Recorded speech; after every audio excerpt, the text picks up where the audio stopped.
The flurries are great. They're needed. But at some point, consistency has to come too. Next on Locked on Jazz.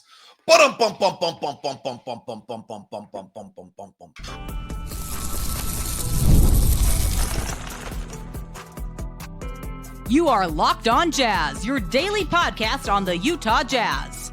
Part of the Locked On Podcast Network. Your team every day. How are you? I'm David Locke, radio voice of the Utah Jazz, Jazz NBA insider. This is Locked on Jazz, your daily podcast on the Utah Jazz, giving you insight, expertise, geeky numbers, and hopefully making it way better to be a Jazz fan each and every day. We are free and available on all podcasting apps and on YouTube, and free daily newsletter with Emptying the Noggin exclusively to you today with the Locked On exclusive Empty the Noggin on the Locked On Jazz daily newsletter. Go to lockedondaily.com or hit, if you're watching YouTube, use the QR code right here and get the daily newsletter each and every day. It's also in the show notes for free. We're free. We believe in free. We don't believe in paywalls. Locked On doesn't believe in that. Glad to have you aboard. Thank you so much to the everydayers that make this show what it is. You guys have been great. You've carried us through this journey the whole time. I'm super thankful for you. I don't know if I'm getting an episode out tomorrow, so I want to thank you now. It truly is one of the things I'm most thankful for is this community of Locked On Jazz and everyone. Today's show is brought to you by Robinhood Gold. Provides the privileges of high net worth to any net worth. These generous benefits are now available for only $5 a month. The new gold standard is here with Robinhood Gold. Sign up at robinhoodgold.com. By the way, Jazz Nuggets tonight. If you're at the arena, come by the booth. If I'm not available, we do have stickers. So we have Locked On Jazz. They're cool. They're purple. We will with the black and gold or the black and yellow will not be worn at home ever again. Do you realize that? Last night was the last night for that. We're purple from home for the rest of the year. We're only purple on the road like one or two times the rest of the year. By the way, shout out to the Twitter account, Uniform Jazz Tracker, whatever it is. They do great work. I must reference it about 10 times a week. So thank you for that. On today's show, I got a ton of stuff. Hopefully it's all worth it. We'll close with late game watch. Got 3 games, 2 of them involving Minnesota. We're going to talk about what I think. I'm going to try to expand my mind to understand Victor Wembanyama. Cody Williams was sent to the G League. We'll touch on that. Feels like we're going to be without Lauri for a little while. That knee did not look great. We'll see what the official word is, but at least tonight, and I would guess for a little while without Lauri, which puts a huge burden on our guys.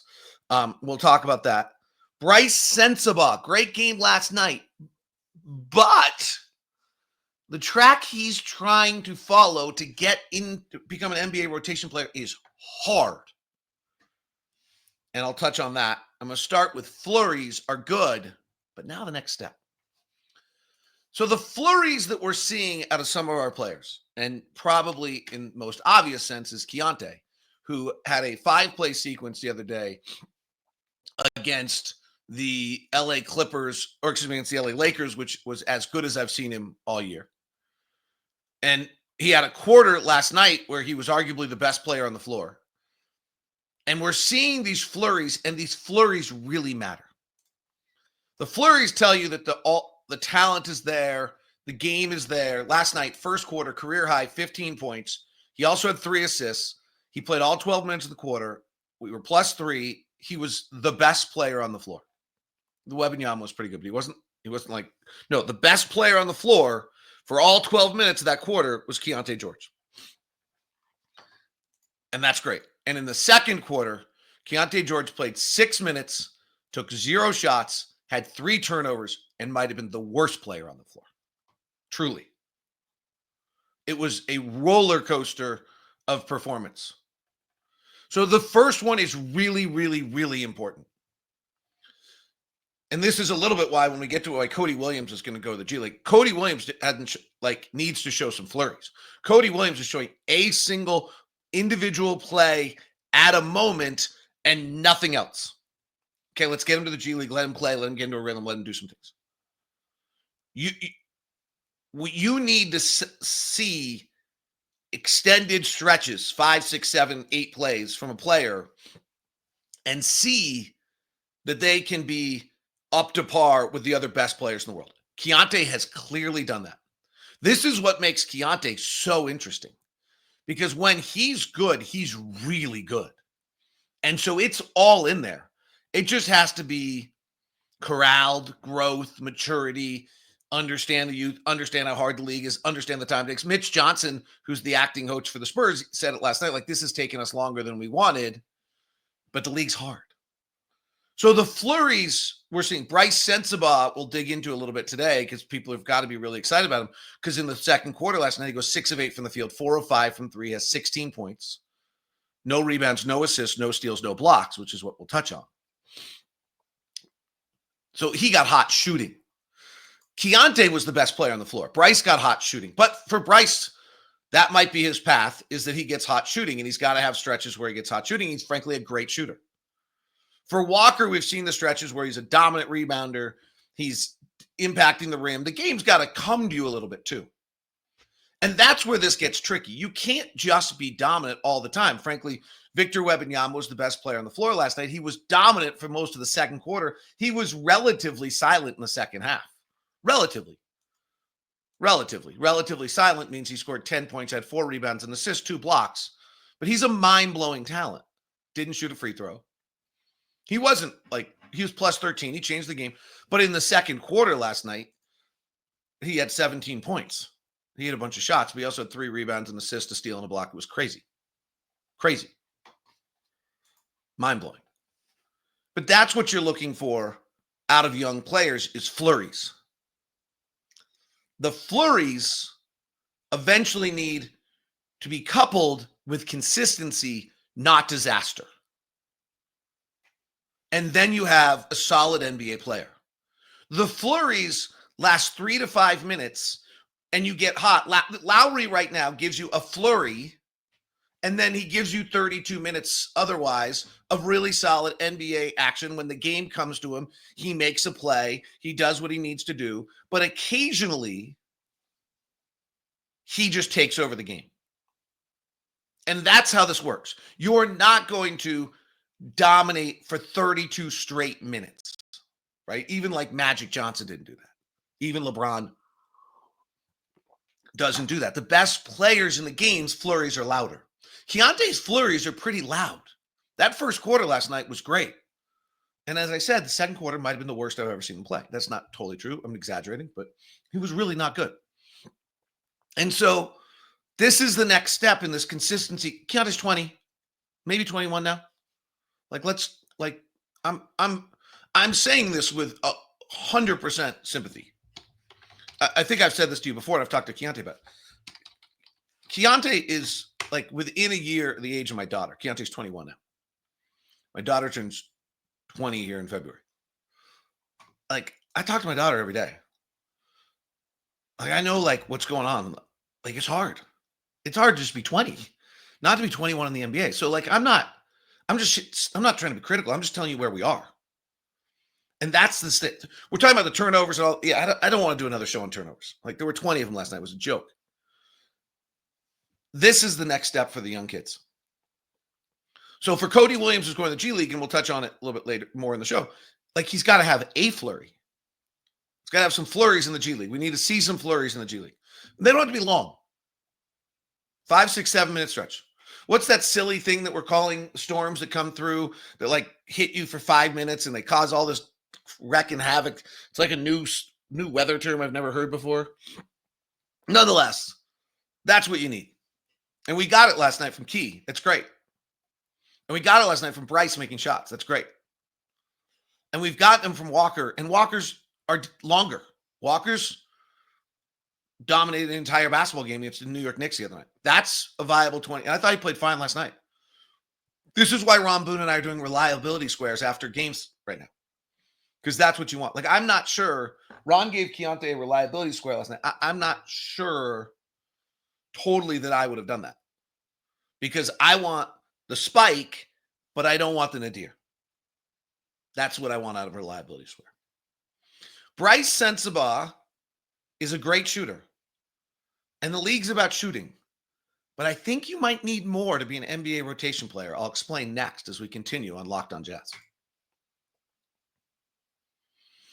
Today's edition of Locked on Jazz is brought to you by Murdoch Hyundai. Located at 4646 South State Street, also in Logan and in Linden. The Murdochs have 80 years of being in Utah, supporting you, being a part of the community. And I like the Murdoch Hyundai. I like the Hyundai car, as I've talked about. I hope Zach Lancaster doesn't mind. He's been a long time Locked on listener. I'll bet you, he might have 10 years in him. He just sent me an email today. Says, I just bought a new Hyundai, first one at Murdoch Hyundai. And like you, I was looking for the safest car for my new driver. Hyundai has a great safety features, loaded with options. Chase gave me excellent customer service, worked around my busy schedule, was all ready to go when I got to the dealership. By far the best purchasing experience I've had with a car. Please pay my compliments along to the Murdochs. Thanks for this OG everydayer since tip-off days, Zach Lancaster. So I'm not the only one who's experienced this. My feeling with the Hyundai, it's why we bought 3 of them, probably on the verge of buying another, is you get the bells, the whistles, the safety features for the best price, and then the Murdochs give you the customer service. If you're heading over there, email me first at dlock09@gmail.com so that I can give you the VIP experience that you deserve at Murdoch Hyundai, 4646 South State Street, also in Logan and in Linden. Today's show is also brought to you by Robinhood Gold. Sign up now at robinhood.com/gold. This is pretty neat. Robinhood Gold gives you the chance to get the financial favors of the 1%, even if you don't have a silver spoon. Robinhood allows others to get the rates and perks usually reserved for high society. Now, the resourceful individual with Robinhood Gold can earn the very liberal rate of 4.25% APY on uninvested cash and be rewarded with a handsome 3% retirement boost on the IRA account. So, Robinhood Gold provides the privilege of a net worth for any net worth. High net worth for any net worth. That's pretty cool. These generous benefits are now available for only $5 a month. The new gold standard is here with Robinhood Gold. Sign up at robinhood.com/gold. Terms apply for product-specific disclosures. Visit robinhood.com/gold. Investing involves risk. Rate may change. Gold membership is offered by Robinhood Gold, LLC. Thanks so much for making Locked on Jazz your first listen of the day. We are free and available on all podcasting apps. I appreciate you. And that daily newsletter right there, QR code if you're on YouTube. If you're on audio, go to lockedondaily.com. All right, Brice Sensabaugh can really shoot it. I was a big Brice Sensabaugh fan coming out of the draft. I actually might learn a little bit out of watching Brice Sensabaugh to understand how many skills you need to have to become an NBA player because of what I'm about to talk about. But Brice, after last night, is shooting 44% from 3. That's an NBA player. That's an NBA player. And last night on Postcast, I made the comment to Ron Boone that he's Gary Trent Jr. And that might be one of the best, off the top of my head comps that I've given a player in a long time. Because last night when I got home, I got intrigued by this concept of Brice Sensabaugh. And that is what intrigued me is when I said to Ron Boone last night on the show that he's Gary Trent Jr., I meant it as a compliment because Gary Trent Jr. at one point in the league scored, I think, 18, 19 points a game. And Gary Trent Jr., if you don't know, is 6'5", 210 pounds. He now plays for Milwaukee. He was originally drafted by Portland, played in Portland for 2 or 3 years, averaged 15 points a game his last year between Portland and Toronto. And then he went to Toronto and averaged 17 or 18 points a game. And he's a pretty darn good shooter. And he was a second-round pick, 37th pick of the draft, and he's made a nice career for himself, and he's now in Milwaukee. And the thing about Gary Trent Jr. is he can shoot, and that's it. He averages less than 3 rebounds a game and less than 2 assists a game. And he plays 29 minutes a night. And frankly, Brice Sensabaugh is getting close to some of that. Now, Gary Trent Jr., if you go take it to per 36 minutes, when I looked at it last night, in his career, he's averaging 3 rebounds and 2 assists per 36 minutes. And Brice Sensabaugh is better than that. Brice Sensabaugh per 36 minutes is averaging 6 rebounds and 3 assists. So I was like, phew. But I decided to go run a little thing about the last 2 years in the NBA and find out how many players in the NBA are there that that average over 15 points a game per 36 minutes, yet get less than 6 rebounds a game per 36 minutes, and less than 2 assists per 36 minutes. So that's what Brice is doing right now. I think Brice is capable of more, but as of right now, that's kind of where he is, what he's doing. And what I found out is it's a little bit of a hard way to make a living. And the one that's interesting to me on this is Gary Trent Jr., because as I mentioned, Gary Trent Jr. as a positive, Gary Trent Jr. didn't get a contract this offseason and is playing for the minimum, which is a little bit of a surprise for a player of his caliber. So that was like also jumped out at me like, oh, wait a sec. I meant that as a compliment. But on the other end, if you're an NBA player right now and I told you that your comp is a player who just didn't get a contract and got the minimum, you're not going to take it as a great compliment. So how many players in the last 2 years in the NBA who played at least 20 minutes a night? Because that's what you're looking for. You're looking for Brice Sensabaugh to become a 20-minute a night rotation player in the NBA who score at least 15 points per 36 minutes, who get less than 2 assists per 36 minutes, and less than 6 rebounds per 36 minutes. Okay? Now, again, Brice's rebounding last night wasn't very good, but can be. There were, in the last 2 years, 12 players who've done this. Okay, that's a little unnerving. Now, it means one for every other team, so that's not so unnerving. But if you think about the fact that if we really kind of take a look at it, there's maybe 300 rotation players in the NBA. So you're taking a path that 4% of the NBA's rotation players have taken to be able to become a rotation player. That's a hard route. You better shoot it. And Brice can really shoot it. So this may be his path. Or the other choice would be add a few more assists and add a few more rebounds and get out of this category as you develop. Here's the grouping. Keegan Murray in Sacramento, so second-year player. You'll see how many of these are young players. OG Anunoby, elite defensive player, but not a great rebounder, far less good rebounder than people think, and not a passer. Gary Trent Jr. on his third team. It's fine. Rui Hachimura. Norman Powell can really shoot it. Norman Powell shot 44% from 3 last year. Trent shot 37%. Kelly Oubre bounced around the league as a minimum salary.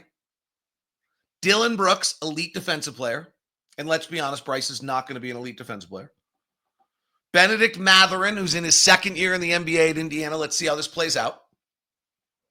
George Niang might not be that's probably a comp for Brice Sensabaugh on the backside. Like the bottom side of Brice Sensabaugh's comps is George Niang, who is a 12 to 14 minute a night player, dead-eye shooter off the bench, a little bit of a liability defensively, but busts his butt and plays pretty well and is kind of in and out of the rotation right now in Cleveland for a while. And then they realize how valuable he is, and he plays 30 minutes again and scores double figures for like 4 straight games like he has right now.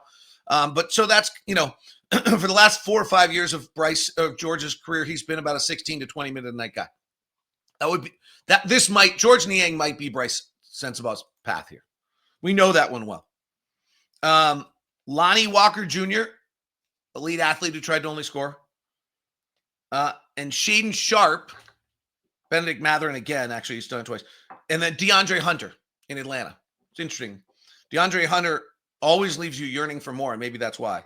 Kelly Oubre's done it twice. DeAndre Hunter's done it twice. Benedict Mathurin's done it once. And Shaedon Sharpe in Portland. So 12 guys in the last 2 years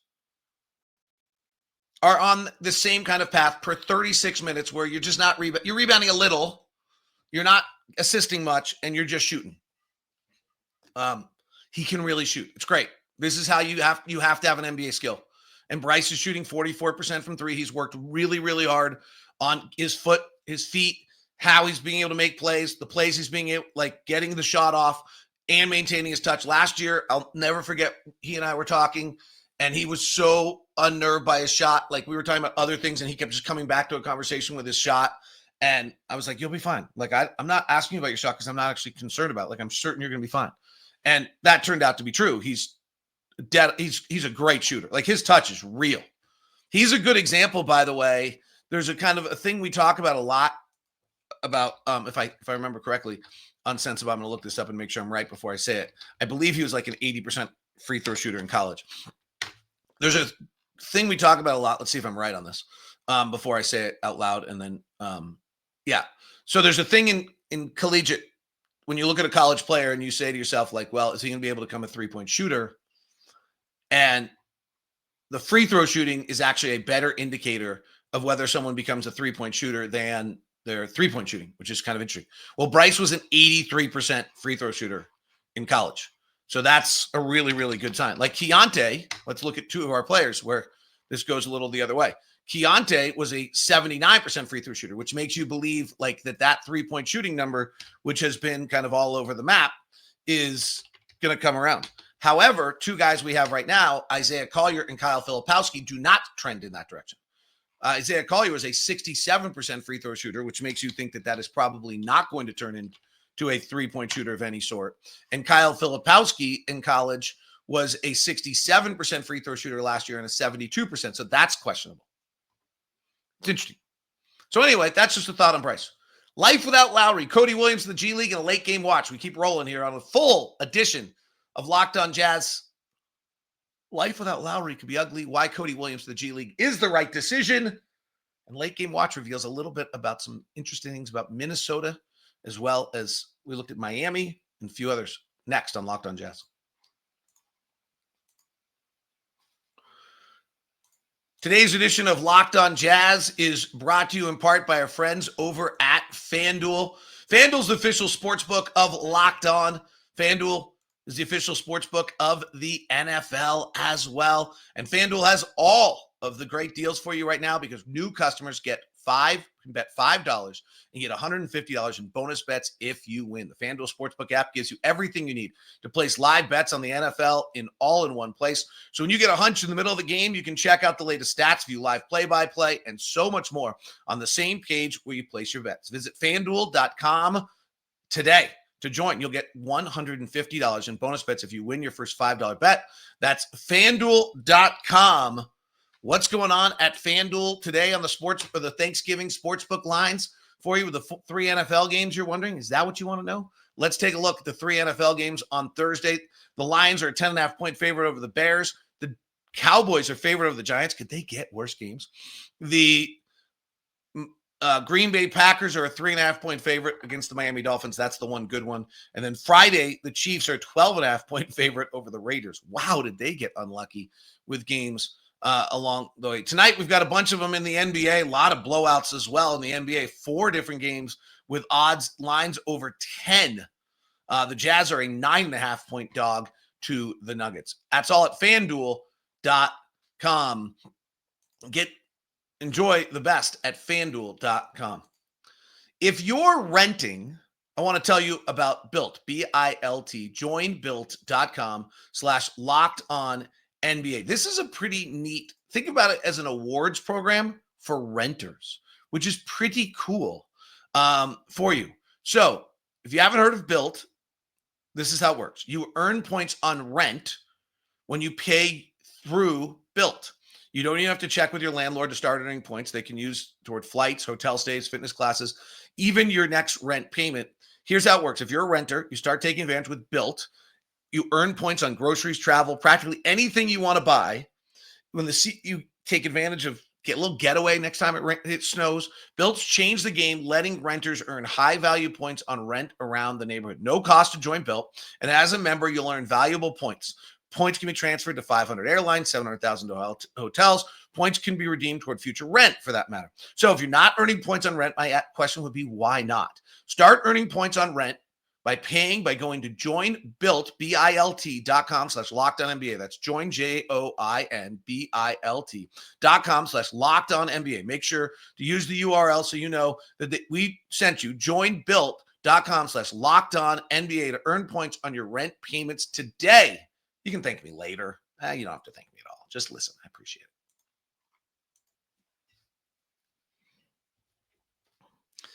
Last night, Lauri Markkanen was defending Victor Wembanyama. Victor's left knee came across to the inside of Lauri Markkanen's left knee, and I am hoping for good news, but I am not hopeful here.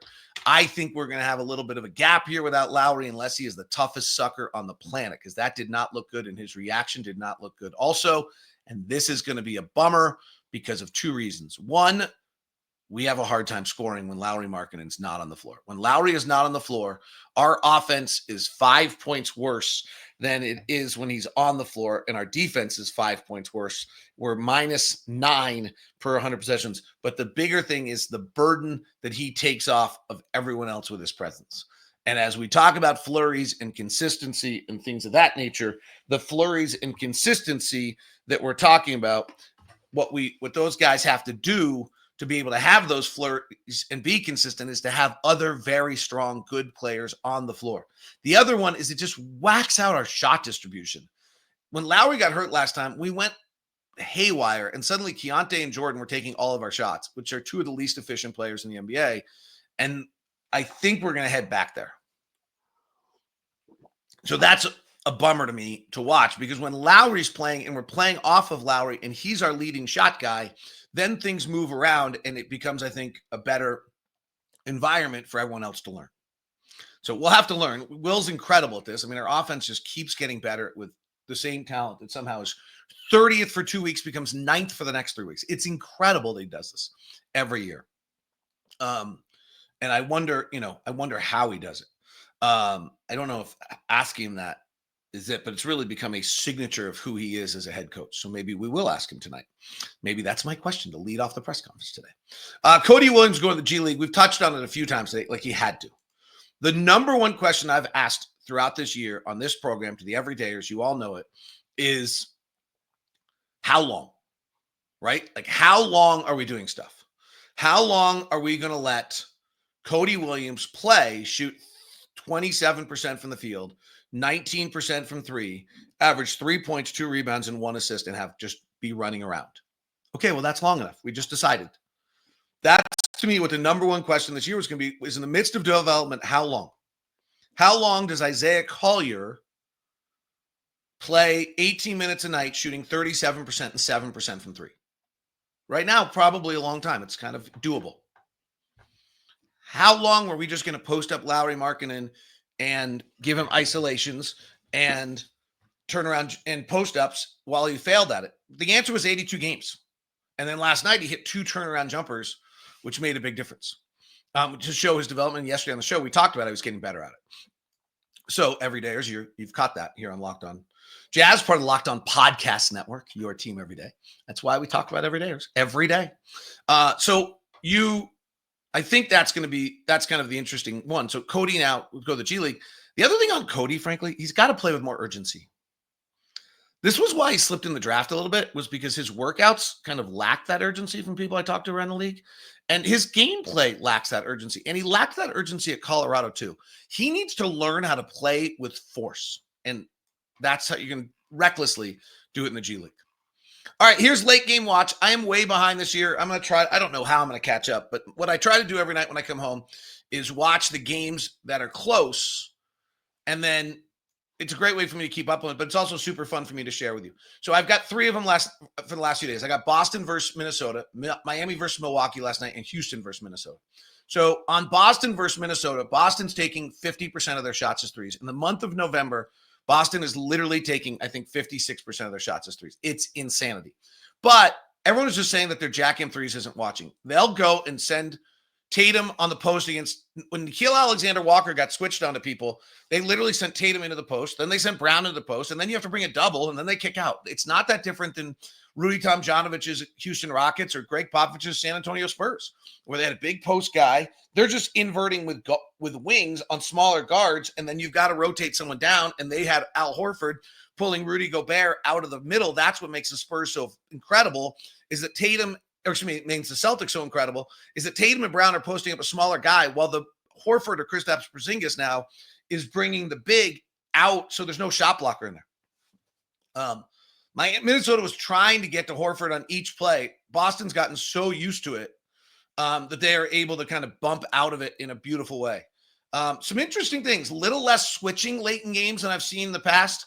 Derek White pick and roll. The Wolves didn't switch it, so White actually just took it to the basket. Boston looks like an NBA Finals team. They just make the right read every single time. And their scouting reports are so good. Drew Holiday was not allowing Julius Randle to go left at all. Jaylen Brown pull up three on a busted play. They're just playing with such freedom. The amount of threes they take is insanity. Tatum goes at Rudy Gobert twice, goes 0-4. Brown goes at Rudy Gobert, goes 0-4. Rudy Gobert was pretty great in this game. The Wolves were hiding Randle defensively on Al Horford. So they're hiding Randle. And when Conley's playing, they're having to hide Conley too. Brown, we'll get to Minnesota versus Houston. I saw some things I didn't like about Minnesota. Beautiful play late in this game. Minnesota's down 2 with 7 seconds left. Inbound, Randle inbounds to Edwards, who catches coming around the top to his left hand. He's going downhill. And Jaylen Brown stays on his right shoulder and just drives him off his line. And he can't get to the basket. So he curls around, throws a pass to the corner to McDaniels. Tatum with just a beautiful closeout forces an extra pass to Naz Reid, and I don't think he got the shot off in time. It was NBA champion defense by the Boston Celtics. That's what that was. So that game was interesting to see. Rudy was great. Minnesota just didn't make plays, but it was Boston was the world champs. Miami, let's go to Minnesota, Houston last night. First thing is that Chris Finch ends up with no timeouts in the final 4:46, and they have a play they need to challenge, and he doesn't have a timeout for the challenge, and it cost them the game. They literally have a play which they should have challenged. They would have won the challenge, and they didn't have a timeout in the final 4:46. You really can't, as a head coach, get to the final 4:46 without any timeouts left in this day and age because you need them for challenges. Rob Dillingham was playing the final minutes of last night's game. He did make a massive error late with Mike Conley out, but he had a pretty good game. Minnesota was down 15 in this. But then Minnesota's up 5 with the ball with 2:15 left, and they lose in overtime. Alfred Şengün blocks Jaden McDaniels' dunk with about 1:45 left, and it actually turns out to win the game. In retrospect, it wins the game for Houston. Interesting to watch what Minnesota's running late, and this is where I'm concerned about Minnesota. They're running an Rudy Gobert pick and roll high left, but they're spaced with Julius Randle, who's not a great shooter, Jaden McDaniels, who's not a great shooter, and Rob Dillingham, in this case, without the services of Mike Conley, who's out with a wrist injury, which is fairly serious, by the way, from everything I'm hearing. So I'm a little worried about Minnesota when I watch them. Like, Julius Randle's a 35% three-point shooter. I don't feel her. Jaden McDaniels is a 29% three-point shooter, and Rob Dillingham is just a rookie, and we'll see. Right now he's shooting 50% from three, but let's kind of see. There are other spacing on that. Is probably Nickeil Alexander-Walker at 44% or Dante DiVincenzo at 32%. That's not great floor spacing for this team. That's where they're really missing Karl Anthony Towns. Then they ran a lot of plays with Randle as the primary ball handler. Randle, Rudy Gobert, pick and rolls. Again, the spacing then is Anthony Edwards, Jaden McDaniels, and Rob Dillingham. And Anthony Edwards is incredible, so you're going to not let him get the pass. Once you don't have Ant getting the pass, he's not going to get the ball. So it's interesting to me how much they were playing with Randle as the primary ball handler. I didn't like it. I didn't like what I saw out of Minnesota last night in their loss to Houston. I have not been I'm worried about Minnesota problems, team chemistry, Rudy. It just kind of, last night I'm a little bit more worried just about the personnel they have on the floor. The Rockets are closing last night. This was interesting with Van Vliet, Dylan Brooks, Amon Thompson, Jabari Smith, and Alfred Şengün, which means that they have had Jalen Green only played 23 minutes, was on the bench, and Tari Eason only played 18 minutes, was on the bench last night. So that's who they closed with last night for the final about 12 minutes of the game. So interesting. I always think coaches tell you an awful lot. Interesting that Jalen Green didn't finish last night. Houston's no longer just going into Şengün in the post like they did all of last year. They're running some pick and rolls and some stuff out of Van Vliet, but they're not running much. Their offense was a little sketchy. They went about 9 straight possessions without scoring and still held on to win this game. Şengün went one-on-one on Rudy Gobert late and beat him. And then Brooks came off a Şengün pick to the basket and scored over Rudy Gobert late. So they're running a little bit more variation of things, what they're doing. Again, Minnesota comes out of a timeout. Chris Finch runs a beautiful play where Nickeil Alexander comes out of the corner, runs off Anthony Edwards on a pick, that's a switch, and then Rudy Gobert picks the man the minute they've switched, and Gobert's man is Şengün. He doesn't come out, so it's a flare to Nickeil Alexander-Walker for an open three. It's a beautiful play. He misses. Like, that's your play, is Nickeil Alexander-Walker for three? That's what makes me worried about Minnesota. Milwaukee, Miami last night. Miami going after Lillard, no surprise. Lillard playing matchup. Miami doubling Lillard at 45 feet. AJ Green hits a bunch of huge shots from Milwaukee last night. He's just a dead-eye shooter at 50% three-point shooter. Lopez with a great block late of a Tyler Hero step back. Minnesota runs another Miami runs another unbelievable play from Spo, who's just late game stuff is so great. This one, actually, there's a bunch of teams who can run it, but they're inbounding the ball in the front court. Bam is near half court. He sets back-to-back picks. One guy runs to the left side of the lane. One guy runs toward the basket.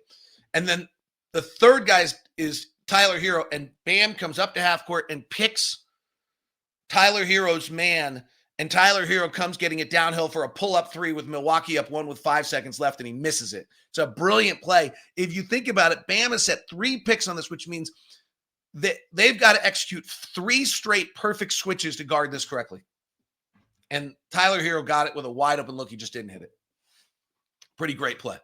All right, that is Late Game Watch. That is Locked on Jazz today. Thanks so much for tuning in. Please sign up for the newsletter. Follow me on at DLock09 on any of the social networks, Instagram, Threads, Blue Sky, Twitter. Just grab me on any of them. Please follow and subscribe or follow today's podcast. Have a great day. This is Locked on Jazz. We send you now the first ever 24/7 national sports NBA sports channel on YouTube. It's now available on Amazon Fire as well. Have a great one.